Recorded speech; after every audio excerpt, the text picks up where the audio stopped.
किसान कहीं भी जाएगा, किर्त करेगा, मेहनत करेगा और एक कला जो आती है सबसे अच्छे तरीके से लोगों का पेट भरने की, अन्न पैदा करने की, वो कहीं पे भी छूटने नहीं वाली। जहाँ जाएंगे वहाँ करेंगे। यही काम मैं सिंघू बॉर्डर पर हूँ मेरे साथी जेरी के साथ, और यहाँ पे लल्लन टॉप की जनता को हम बता देते हैं कि ये प्याज लगाए हैं यहाँ पे। तो प्याज की खेती आप में कई लोग, बहुत सारे लोग जानते होंगे, जो नहीं थोड़ा बहुत जानते हैं उनके लिए ये प्याज लगा दिए इन्होंने ज़मीन पे। थोड़े थोड़े क्या कहते हैं जेरी, इन्हें कपोल कहते हैं ना, तो वो निकल रहे हैं और प्याज की खेती बढ़ेगी। वैसे आजकल मैं बता दूं तो प्याज की खेती का आजकल का सीज़न होता है। जिन्होंने लगाई है उनसे बात करते हैं। बापू जी, क्या नाम आपका? मेरा नाम अमरजीत सिंह है जी। कहाँ से आए हैं? District Moga, Punjab state. अपने खेतों को मिस कर रहे थे जो यहाँ पे प्याज लगा लिए? हाँ, मिस भी कर रहे हैं। जो हम वेले बैठे हैं तो मन उकता जाता है, तो वो सोचा कुछ ना कुछ किया जाए। तो वो जहाँ जो जगह पड़ी थी ना, वो भी अच्छी नहीं थी। तो वो घास भूस, तो वो जो है था ना वेस्टेज, वो भी बुरा लगता था। तो उसको भी साफ करने का मन बना लिया और सोचा कि जो जगह है वो साफ करके इसमें कोई बोया जाए। हाँ जी। तो जो मतलब हमारी जो मानसिकता है ना, वो खेती के साथ ही वो जो संतुष्ट रहती है। हाँ जी। तो वो था साफ करके हमने ये सोच लिया कि जो मतलब प्याज है ना, ये प्याज के जो शाखाएं हैं, ये भूखे कहते हैं इसको। हाँ, तो ये निकल आएगी तो वो तड़के का मज़ा और बढ़िया आएगा। हाँ जी। तो ये सोचकर हमने गंडा लगा दिया और सोच रहे हैं कि कुछ बीज भी लाएंगे तो वो जो तरकारी है सी गंडे की, जो वो भी नहीं लगा देंगे। पनीरी लगा देंगे। हाँ जी। तो को सरसों का बीज लाएंगे, वो सरसों की क्यारी भी बो देंगे। हाँ जी। तो कुछ फूलों के बूटे भी लगाएंगे। हाँ जी। तो वो एक हमारा जो है ना मतलब भी सारी जो विचारधारा है, हाँ जी, हमने देखी है सारे देश में क्या हो रहा है। कारपोरेट्स हैं, लेकिन जो अपना देश की असली विचारधारा है ना, वो कोऑपरेटिव की है, जिनको इन्होंने फेल कर दिया। तो हम तो जो साथ साथ ट्राली वाले खड़े हैं, हमें यही ये विचार भी बनाते हैं कि हमको ये जो अपनी खेती है पास संदेशा दिए कि हम रल के खेती करेंगे। तो cooperative farming, not corporate farming. आपने एक में समअप कर दिया सारा। जरिए दिखाइए। बापू जी कह रहे हैं कि जो ये पूरा इलाका है जहाँ जहाँ पे ये बदसूरत दिखता था, ख़राब दिखता था, अब उसको हमने बोला है कि भाई यहाँ पे प्याज लगा देंगे और जब तड़के में डालेंगे ना, इसके ऊपर वाला हिस्सा जो शाखाएं बता रहे हैं, कपूल बता रहे हैं, या क्या बोलते हैं बापू जी इसको पंजाबी में? भुक्के बोलते हैं ना? भूखे बोलते हैं। देखिए, मैं जानता हूँ ये शब्द का, क्योंकि मैं भी उस इलाके से वास्ता रखता हूँ। तो बापू जी कह रहे हैं कि वो तड़के में डालेंगे तो उसका मज़ा ज़्यादा आएगा। और अभी प्लानिंग है अगली की सरसों भी ला देंगे यहाँ पे थोड़ी बहुत, और एक पनीरी भी लगाएंगे ताकि उसकी सब्जी भी बना सकें। बापू जी कैसे मन में, मतलब क्या सोच के उस समय आया कि चलो कुछ नहीं, यहाँ पे बैठे हैं तो ये काम ही कर दिया जाए? फिर वो जहाँ भी कोई भी इंसान, ये हमारा सिर्फ पंजाबी का या किसानों का नहीं है, ये तो हर इंसान की फितरत है ना कि जहाँ भी वो बैठेगा वो आला दुआला साफ तो करेगा ना। हाँ जी। जो वो आला दुआला साफ करेगा तो उस में अवश्य ख्याल भी आएगा कि इसमें कोई पौधे ना गाड़े जाएं। हाँ जी। तो वो खेती की बुनियाद है जो ये विचार पनपते हैं इंसान में। तो वो जो पंजाब का किसान है और दुनिया का किसान है, वो कुदरत के साथ साथ सदियों से रहता आया है। तो उस हिसाब से ही वो खेती से उसका नाता गूढ़ा जुड़ा हुआ है। हाँ जी, जो ये कारपोरेट्स हैं, जो ये सरकारें हैं, उसको उसका नाता तोड़कर उसको एक मजदूर की शक्ल, जो मतलब दिहाड़ीदार की शक्ल देना चाहते हैं, किसान का उसका रुतबा छीन लेना चाहते हैं। अरे किसानी को बाबा नानक ने सबसे उत्तम बताया है ना। तो किसान तो तब से किसानी करता है, बाबा नानक ने खुद किसानी की और वही बख्शिश पूरे पंजाब में, पूरे इलाके में, जहाँ जहाँ भी वो गए वही मिली उनको।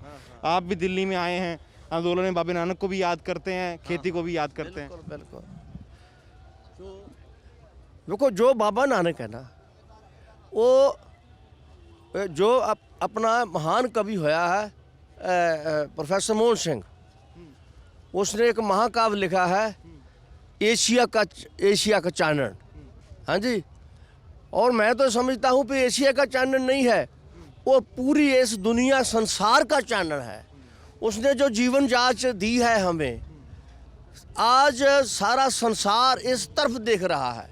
बड़े बड़े जो सिद्धांत इस दुनिया में जो पैदा हुए सब फेल हो रहे हैं, लेकिन जो आज एक लहर ऐसी पैदा हुई है, कोई भिन्न भेद नहीं है, सारी मनुष्यता एक साथ विचर रही है, हैं?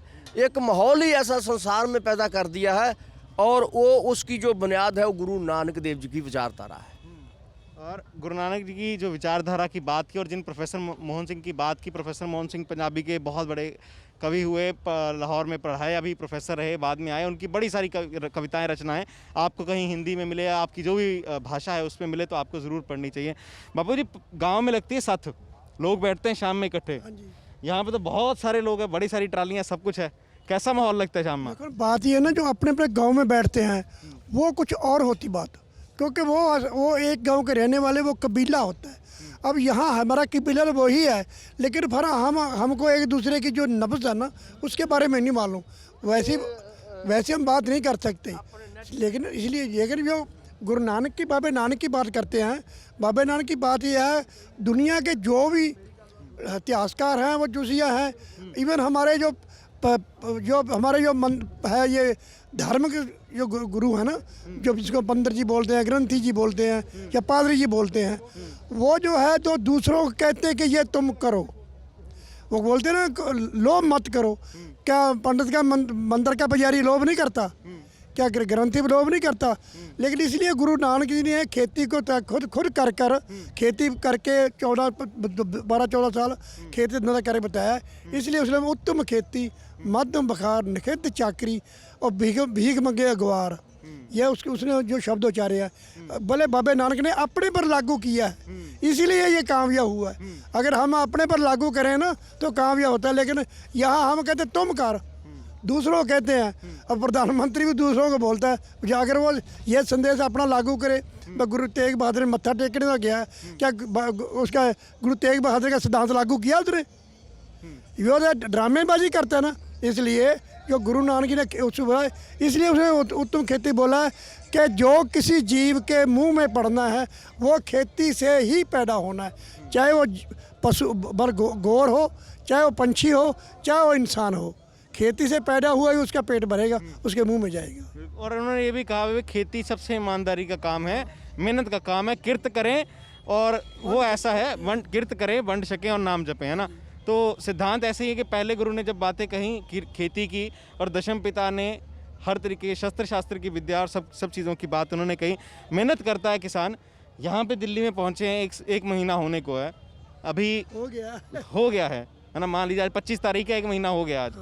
तो कैसा लग रहा है, कैसा गया 1 महीना, और क्या लगता है आपको आगे का? देखो बात ये है, हमें ये प्याज भी तभी लगा रहे हैं, हमने तो धनिया पालक का बीज भी मंगवाना है, यहाँ मिला नहीं, पंजाब से बोला लेकर आओ, वो भी लगाएं। अगर जब ताजी सब्जी का तड़का लगाना हो तो धनिया और अच्छा होता है। हम लोग ये लगाना शुरू से घरों में भी, हमारा घर की बगीची में उसमें लगा देते हैं। इसीलिए एक जो खेती करने से और होता है कि जो जगह की सफाई हो जाती है, उसमें जब कुछ हाथ मारेगा, पानी लगाऊगा, तब सफाई हो जाएगी ना, जो गंदगी नहीं पड़ेगी, वो अपने वातावरण आते, अपने रहन सहन आते ये ठीक हो जाता है। ठीक। बाबू जी, आपके इलाके में आप मोगा से आए हैं। मोगा में है साइलो बना है वहाँ पे अदानी ग्रुप का, और मोगा में है अनाज मंडी, मतलब एशिया की सबसे बड़ी अनाज मंडी उसे कहा जाता है। ऐसे कौन से खतरे मोगा के किसानों को लगते हैं? आप थोड़ा आगे। मैं बताता हूँ हाँ, कोई बात नहीं। क्या ऐसे देखो, खतरे लगते जो सीलो बनाया है ना, वो ये जो हमारी अकाली भाजपा सरकार पहले मिलकर चलती थी, ये उनकी दोनों की तरफ से बनाया हुआ है। जो आज वो कर ड्रामेबाजी कर रहे हैं ना अकाली दल, इन्होंने जो सीलों के लिए ज़मीन ली है ना, उसकी रजिस्ट्री कराई है, उसमें स्टाम्प नहीं लगाया, फ्री कराया है। ज़मीन वालों को पैसा दिया है, लेकिन सरकार के खाते में पैसा नहीं गया, वो रजिस्ट्री फ्री कराई बगैर स्टाम्प से अडानी की। अडानी की। इसलिए ये मिले हुए हैं। वो अब क्या होगा उसके बीच में? अब ये अभी अंबानी भी झूठ बोला अडानी कि वो हम तो एफसीआई का मार सामते हैं। अगर तो एफसीआई डाउन है तो उसकी जिसके जो रेल के डिब्बे गए हैं वो एफसीआई गए हैं कि अडानी के गए हैं? वो अभी भी आज तक भी खड़े हैं वहाँ रुके हुए। हम नहीं रुके हैं उस दिन, हम उस रैक जाते हैं अडानी। हाँ, वो अंबानी अडानी की रेल की पटरी बीच में जाती है, लेकिन वो भरने से रोके हुए हैं, नहीं रुके। लेकिन वो अभी झूठ बोलते हैं। अभी तो वो भी बोल रहा है मैं ज़मीन खरीदने को तैयार हूँ। तो जो सीलो प्लांट लगा है वो ज़मीन पर लगा कि आसमान पर लगा है? नहीं बापू जी, देखिए उनके आपकी सवालों का जवाब तो खैर उनको दोबारा से इश्तिहार छाप के देना पड़ेगा। लेकिन मेरा सवाल ये था कि आप उस इलाके में हैं, कुछ लोगों से मैंने यहाँ पे जब बात की तो वो कहते हैं कि नहीं जी, अदानी ग्रुप का जो वो साइलो वो डायरेक्ट भी फसल खरीदता है, फसल डायरेक्ट भी वो लेते हैं। ऐसा नहीं कि नहीं, वो तो ऐसा कुछ है क्या? ऐसा है कि किसान जागरूक तो नहीं थे। ये बगैर जागरूकता के किसानों को नहीं मालूम था कि ये हमारे साथ क्या हो जाएगा। अब किसानों को मालूम पड़ गया। अब मैं नहीं कहता कि कोई किसान उसमें दाना देगा। पहले इसमें सोचते थे ना मंडी में जाएंगे, टाइम लगेगा, वहाँ ट्राली वो सिनाई होगी, बोरी भर्ती होगी। लेकिन अब किसानों को पता है कि वो तो सरकार का भी नुकसान हो रहा है। जो 8.5% उसमें दामी मिलती है ना, उससे क्या होता है 3% जो गाँव की सड़कें वगैरह उस पर खर्च होता है। 3% जो होता है जो जब मंडी का सीजन आता है ना, उस पर खर्च होता है। चौकीदार रखना है, कोई और रखना है, तरपालें का इंतजाम है। 2.5% जो है जो आड़तीय लोग हैं उनको दामी मिलती है। उसमें तो वो तो एक अगर किसान को 50 रुपये बद भी दे देगा ना, 100 रुपये। अब 165 रुपये खर्चा है सरकार को दाना मंडी बोर्ड में। अब वो उसको 50 दे दिया, 100 तो फिर भी बच गया उसको। लेकिन उस टाइम क्या जिम्मेदार धोखे में थे, एक लालच देता। हम लोग जो है बाबू जी, सरकार वो अदानी ग्रुप कहता है कि हम खरीदते नहीं है डायरेक्ट, हम तो सिर्फ एफसीआई का रखते हैं। झूठ बोल रहे हैं। झूठ बिल्कुल सरारा झूठ रहा है। उन लोगों खरीदते थे, लोगों से खरीदते नहीं, वो डायरेक्ट ट्राली उसमें आती थी। अगर एफसीआई से मंडी का वो भर के देगा तो हमें क्या तकलीफ है? अगर हमारी जो मंडी बोर्ड को आमदन होता है 8.5%, तो हमको तकलीफ नहीं होगा। फिर एफसीआई खरीदेगा तो एफसीआई की मोहर लगेगी। फिर जब किसी जगह पर जाना होगा तो एफसीआई ही लेकर भेजेगी, ना कि अंडानी अम्बानी जाएगा। अब फिर अंडानी अम्बानी के डिब्बे में तो नहीं जाएगी ना, फिर एफसीआई की मोहर लाकर जहाँ। अब नहीं किसान देने वाले हैं उनको। मैं तो नहीं कहता दूंगा। अब आगे पता चलेगा, सीजन आने वाला है, महीने तो 3 ही रह गए हैं। अभी जनवरी चढ़ने वाला है, अप्रैल में गेहूँ आ जाएगा, मालूम पड़ जाएगा देगा क्या। पहले क्या है, लालच दिया किसी को, जो ट्राली लेकर आए उसको हम फ्रिज देंगे, जो उसको हम कूलर देंगे। तो कोई जो आदमी है, हम थोड़ा लालची भी लोग, लालच में फोकट में लालच में आ जाते हैं। लेकिन अब नहीं आएंगे मेरे दुनिया में कुछ भी बाबू जी मुफ्त का नहीं होता है ना। हाँ हाँ। अच्छा ये बताइए मुझे बापू जी, आप आजकल पंजाब में गेहूं के अलावा आप छोटी अपनी नॉर्मल क्यारी में क्या लगाते हैं? घर पे होते कुछ ना कुछ और भी लगाते हैं आप? तो प्याज था, गंडा लगाते हैं ना, इसके अलावा और क्या क्या लगाते हैं वहाँ पे? उसमें जैसे मेरे साथी ने कहा पालक लगाते हैं, मेथी लगाते हैं। हाँ जी, साग के लिए सब कुछ जो मतलब कि छोटी छोटी आइटम सब्जी की होती है ना, वो सभी लगाते हैं। हाँ जी, ते वो आलू भी लगाते हैं। हाँ जी, ते अपनी और भी जो सीजन की सब्जियां हैं वो सारी लगाते हैं ना। और यहाँ पे भी तैयारियां हैं आपकी कि ऐसे अगर रुकना पड़ गया 2-3 महीने और तो यहाँ पे लगा लेंगे? हम तो लगा लेंगे। फिर तो हम अभी आगे ये सर्दी कम हो जाए ना, फिर तो हम हल्दी भी लगा लेंगे। वो साल भर में पकती है हल्दी, साल भर का फसल है। उसके बाद में जो अरबी है वो 3 महीने में सब्जी बन जाती है। अभी आलू का टाइम चला गया, आलू तो अभी पटाई उसकी खड़ी जा रही है। अभी अरबी का टाइम आना, अरबी भी लगा देंगे। ठीक है। तो जो दर्शक देख रहे हैं उन्हें बता दूं, मतलब इसकी सब्ज़ी बड़ी शानदार बनती है। मैंने तो खाई हुई है। कच्चे प्याज की सब्ज़ी आपने भी ट्राई की होगी। यहाँ पे सिंघू बॉर्डर पे हम हैं, यहाँ पे लगा दिया है इन्होंने बिल्कुल सब कुछ, तैयारियाँ हैं। अब आगे की तैयारियाँ भी कह रहे हैं। और बापू जी कब तक रुकने का इरादा है? जब तक मोदी नहीं मानता तीनों कानून जो बनाए उसने कानून ले वापस नहीं लेता, रद्द नहीं, जब तक तो वो अपना इजलास बुलाकर उसको रद्द नहीं करता तब तक हम जाने वाले नहीं हैं। मतलब इजलास का मतलब है कि संसद का सत्र बुला के उसे रद्द नहीं किया जाता, पक्का इंतजाम नहीं किया जाता जब तक, तब तक हम यहीं पे मौजूद जाने वाले नहीं हैं, यहीं पे खड़े रहेंगे। और एक सवाल और था आपसे कि जिस इलाके से आप आते हैं वहाँ पे एक ना अध्यादेश पराली को लेकर भी है, स्टबल बर्निंग को भी लेके है, तो आप जिस इलाके से आते हैं वो वहाँ पे गेहूं की और धान की बड़ी फसल होती है, वहाँ पे स्टबल बर्निंग के केस होते हैं। मेन फसल है गेहूं और जो धान है ना, ये दोनों मेन फसल है। वैसे तो हमारे यहाँ गन्ना भी होता था, जो ईख भी होता था, लेकिन हमारे यहाँ ईख के जो सरकारी के जो प्लांट लगे थे, मिलें लगी थी, वो सरकार ने बेच दी है। फिर किसानों को एक साल बाद 2 साल पैसा नहीं मिलता था, तो ये वो खेती बहुत मुश्किल की है, क्योंकि 1 साल के बाद आज लगाया तो 1 साल के बाद वो उसकी आमदन आएगा। फिर उसको जब ये मिलों में जाके शुगर मिलों में डाल दिया तो फिर एक बार पैसा नहीं मिलेगा, तो वो क्या करेगा। अभी तक लोगों का गन्ने का पैसा बकाया, आप लोग खबरों में सुनते रहते हैं कि पंजाब की इतना किसानों का गन्नों का मिलों का, इसलिए लोग लगाना बने। गन्ना भी हम लोग बहुत अच्छा लगाते हैं। नहीं बापू, मेरा सवाल ये था, जो पराली फूकने को लेकर कानून बनाया ना, 5 साल की सजा और 1 करोड़ का जुर्माना, उसका असर आपके इलाके में बहुत ज़्यादा होगा क्योंकि आपके तो मेन फसलें हैं। देखो बात ये है, ये जो है ये सब जो उल्टे सीधे बयान हैं। मैं नहीं कहता कि मोदी जी को कुछ सियासत के बारे में या कोई, अब पहली बात तो है कि करोड़ की ज़मीन ही नहीं है हर किसान के पास। अगर बहुत ही जो ज़मीन है तकरीबन 4 एकड़ वाला है, आज 5-6 एकड़ की करोड़ रुपये कीमत ही नहीं बनती।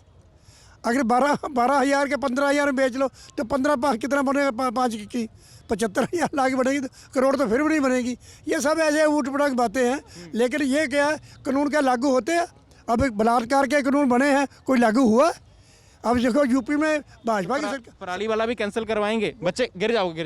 पराली वाले देखो हम जो पराली को पराली को जो आग है ना, पराली को आग हम किसी के शौक से नहीं लगाते, क्योंकि गेहूं की जो धान काटने के बाद हमने गेहूं बीजना होता है। अगर सरकार हमको मशीनरी मुहैया करा देगी ना, तो हम पराली नहीं जलाएंगे। ये तो हमारी मजबूरी है कि उसके बाद हमारी खेप कारण की गेहूँ लेट होती है, लेट गेहूँ कम निकलेगी। अगर सरकार ये गांठे गूंठे बांधने वाली मशीनों का इंतजाम कर देगी तो पराली हम नहीं जलाएंगे। हम पराली शौक से नहीं जलाते, ये मजबूरी है जलाते हैं। पहला धुआं तो किसान को ही लगता है उसका। हाँ, जो बाकी ये ऐसे झूठ बोलते हैं कि जो पराली का धुआं है वो सिर्फ 4 एकड़ तक जाता है, दिल्ली तक नहीं आता। ये दिल्ली वाले तो ऐसे झूठ बोलने लगते हैं। अब हमारा लाहौर जो है वो हमारे मोगा से पुराने 84 माइल है। अब वो 84 माइल वाले तो बोलते नहीं हैं, तो ये 500 किलोमीटर वाले बोलते हैं कि धुआं आ रहा है। ये सिर्फ हमें पंजाब को बदनाम करने के लिए। आपने ना बोलते बोलते हमारा लाहौर बोल दिया, ये भी कुछ लोग पकड़ लेंगे, दिक्कत हो जाएगी उनको। बता दीजिए उनको भी, लाहौर भी अपने आपकी एक संस्कृति है पूरी। नहीं, हम ये बोलते हैं लाहौर दूसरा मुल्क है इसलिए, लेकिन जो सड़क जो हमारे वाली जो रोड है वो पंजाब से लाहौर को जाता था, लेकिन वो मोगा में जो महलों में स्टोर लगे हैं, मैं किलोमीटर की बात नहीं कर रहा, उस पर लगे हुए हैं 84 किलोमीटर मोगा में लगा हुआ महल, वो महल भी बंदे जितना है वो भी खड़ा है। ठीक है, पंजाब इधर भी है, पंजाब उधर भी है, पंजाबी वहाँ भी है, पंजाबी यहाँ भी है। बापू जी, इस हथियार से इंट्रोड्यूस करा देता हूँ लोगों को, फिर खत्म करते हैं। ये जो औजार है हमारा, क्या बोलते हैं बापू जी इसको? इसको हम 2-3 नाम से बोलते हैं। इसको हम रम्मी भी बोलते हैं, जो चौड़ा होगा तो रंबा बोलते हैं, वो है ना वचन और वो वचन। करीब से दिखाइए इसे। इसको रम्बी बोलते हैं, कई जगह इसको खुरपी भी बोलते हैं जी। तो हिंदी में भी इसको खुरपा ही बोला जाता है। अभी तो ये है खुरपा रंबी, जिससे अभी इसमें थोड़ी सी गुड़ाई निदाई जो भी थी वो की गई और इसी का इस्तेमाल किया जाता है जो गार्डनिंग होती है उसमें। लीजिए बापू जी, तो ये अपडेट थी सिंघू बॉर्डर से। किसानों ने किसानी चालू कर दी है, यहाँ भी किचन गार्डन भी लग रहा है, कहते तड़का अच्छा लगता है इससे। जो भी अपडेट होगी हम आप तक पहुँचाते रहेंगे। मैं, मेरे साथी जैरी सिंघू बॉर्डर पर मौजूद हैं। देखते रहिए ललन टॉप। शुक्रिया।